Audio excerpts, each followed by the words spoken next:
Okay, take a little trip with me. I'm going to do a hypothetical uh, lecture on civil conflicts, the different types, and what they cause, because I see something like this in the future.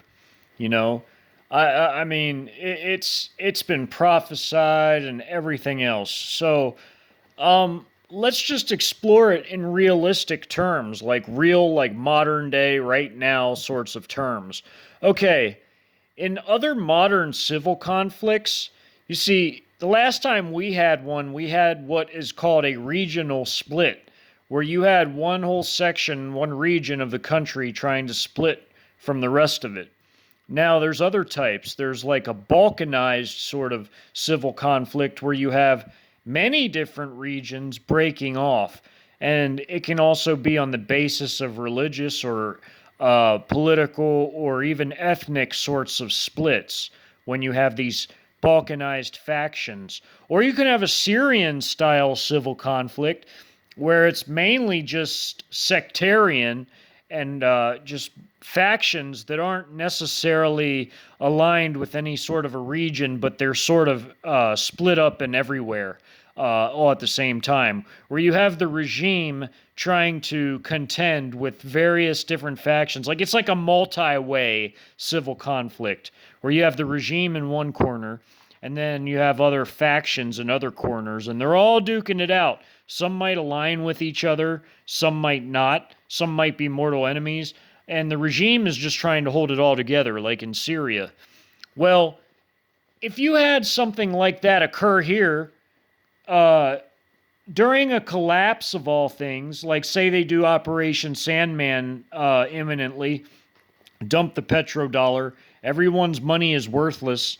I mean, totally worthless. Our economy tanks because of that, because the finances just aren't there. We're in a massive boatload of debt to other nations, and now we can't pay it. Our regime can no longer borrow money, and our food supplies are being depleted with all the sabotage and everything else that happened in the last 2 years. You have all these things culminating with them selling our fuel to our biggest enemy. Our strategic reserve is becoming China's strategic reserve that will be used against us. How do you like that? Our own tax money is being used against us because our tax money is what stockpiled that fuel. And all our food is being shipped over to them. They gave them control over much of our food industry, our meat packing industry, whatever's left of it that hasn't been utterly annihilated and removed, eliminated. So, all right, now you have them owning all this property here, but then you have civil strife occur. I see it occurring as more of a Syrian style sort of a thing. But when you have something like that, everything stops, especially when you have a collapse running parallel to it. And by that, I mean the economic and financial collapse, no food, no fuel. So you can see how militarily that causes massive problems. Your country, even if it was a regional power like ours, we're not number one. We're not even close to being a world superpower anymore. We're way on our decline. We're a regional power now. But even as a regional power, we lose all of that power. And we basically become another third world failed state. A failed state is a nation that no longer holds to any of its values. Its society is totally broken down. It has no functioning infrastructure, and our infrastructure has been decaying, mind you, with very, very limited projects to try to, refurb it, try to get it back up to proper standards, operating, and fixing bridges and highways and everything else. We have stuff decaying in our country, roads and bridges and everything else. So you mix all that, it's the perfect storm. Now you have the economy collapse. You have us sending all these resources and even personnel overseas. No one's defending home. You have barely anybody at home defending home when all this occurs. Now you have a bunch of stuff, people, vehicles, resources stranded overseas and invested and tied up in regional conflicts we have no business in. And it's all going to waste because it's all getting destroyed. by the truckloads, by the convoy.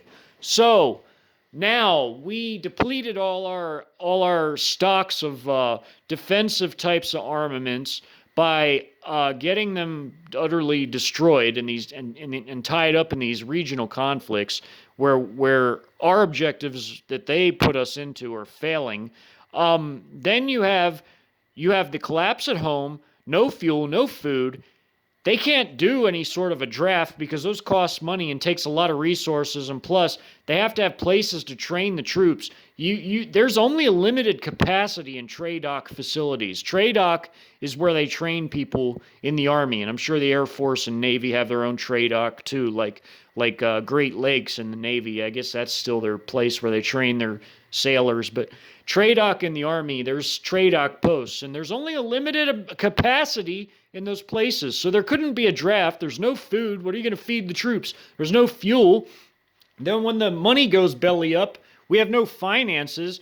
You're not going to have people working in the defense plants making anything, because then if you have a civil conflict where it's like a factional, sectarian sort of a conflict, nobody's going to go to work because, one, it's not safe. Two, there's no way to make money, so people aren't going to work for free. Our military's not going to work for free either.